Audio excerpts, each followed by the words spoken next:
Let's open up with you sharing a bit about your personal journey and then what it was that led you to create the Life Transitions Finance Professional Program. Okay.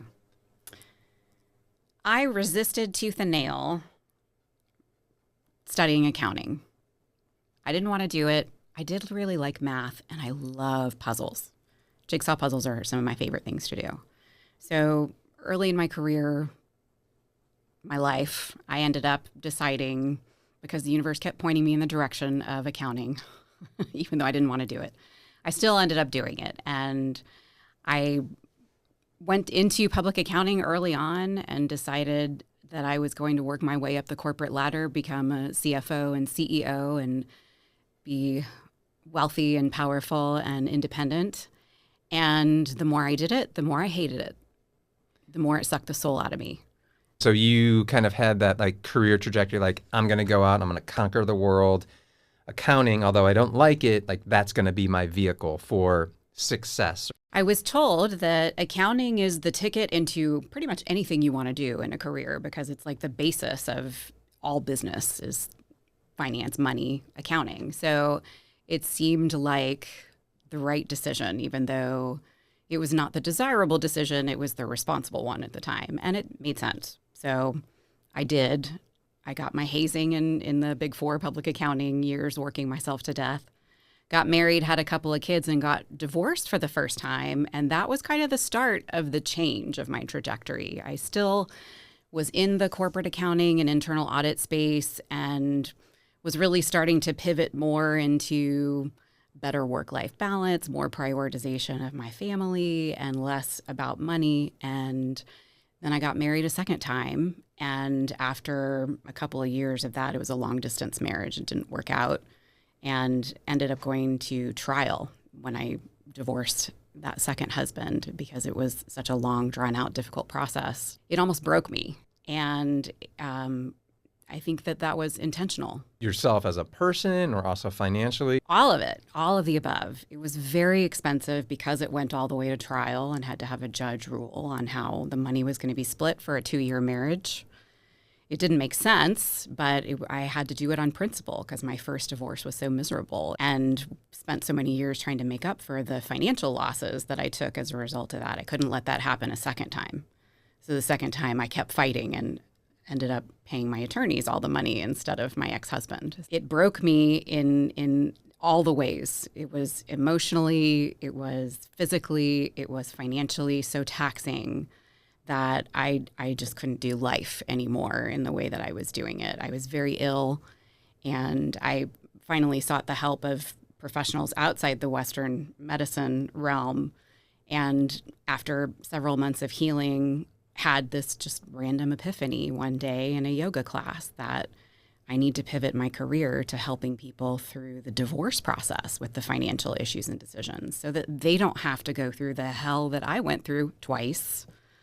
Different hells both times, but I learned so much from those things that I thought, gosh, this is the perfect opportunity for me to do something meaningful with the skills that I have and really help other people through this stressful, scary time, so that they know that they're going to come out financially stable and that they're going to be just fine afterwards. So for the last 6 years, I have been focusing primarily on my divorce consulting business in all kinds of spaces in the financial realm around divorce. You have a consulting company. Adler Consulting, and the division is Adler Divorce Financial Consulting that does all of the forensic accounting, as well as we have mediation services. I call it mediation on steroids because my goal is to help people avoid going through the litigation pains. And so my own experience with that pain, and then after now doing it for several years and helping hundreds of clients through similar situations, I've noticed some really significant and pretty infuriating patterns of what happens in the legal system when people go through divorce. Judges have the ability to make whatever decision they want to about what they think is fair for people when they go to court and have to have a judge make that decision. And so even though there are laws in every state that dictate how the finances are supposed to be divided and future income and expenses handled, judges have the ability to change that for people based on what they think is reasonable. But judges are not financial people. They're not typically, they don't have a background in accounting, finance, economics. So they're lawyers. They understand what the law says.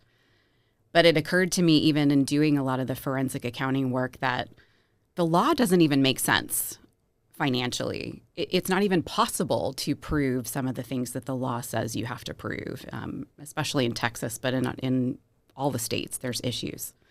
And so in doing this over and over and hearing client after client express their anger, their fear, their exasperation over going through this litigation and feeling just so defeated and hopeless about what their finances are going to look like when it's all over, I realized that we have to do something about this. We cannot continue to just perpetuate this broken system the way it is.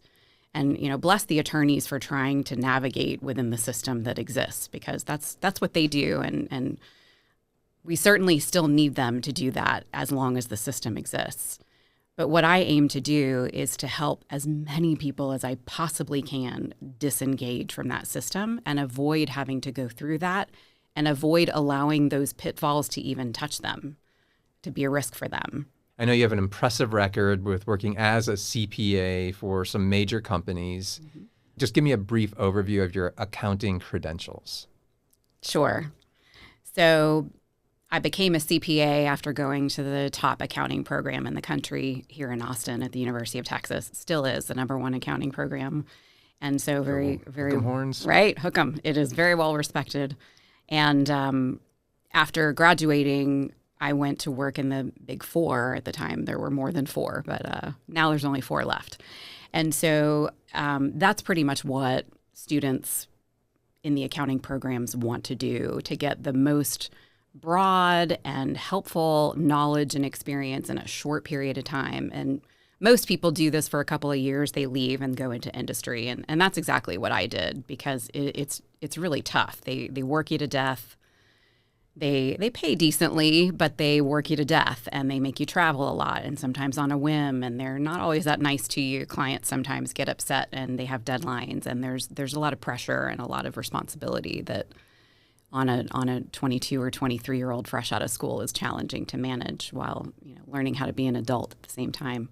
And then moved on. You worked from I know Whole Foods is one of the companies that you worked with. Who were some of the companies that you ended up working for? Yeah, so Whole Foods and the internal audit program is where I went for a while. I also did another CPA firm locally for external audit in the healthcare space, doing some contract audits for the state of Texas for the Health and Human Services Commission, which gave me a lot of insight into the insurance industry as well as the medical industry for hospitals and physicians and things like that. And I also worked for ERCOT, the Electric Reliability Council of Texas, which is the organization that's still taking a lot of flack for the 2021 shutdown of the whole grid. Remember that well? Yes, the time when we all froze in our homes, yeah.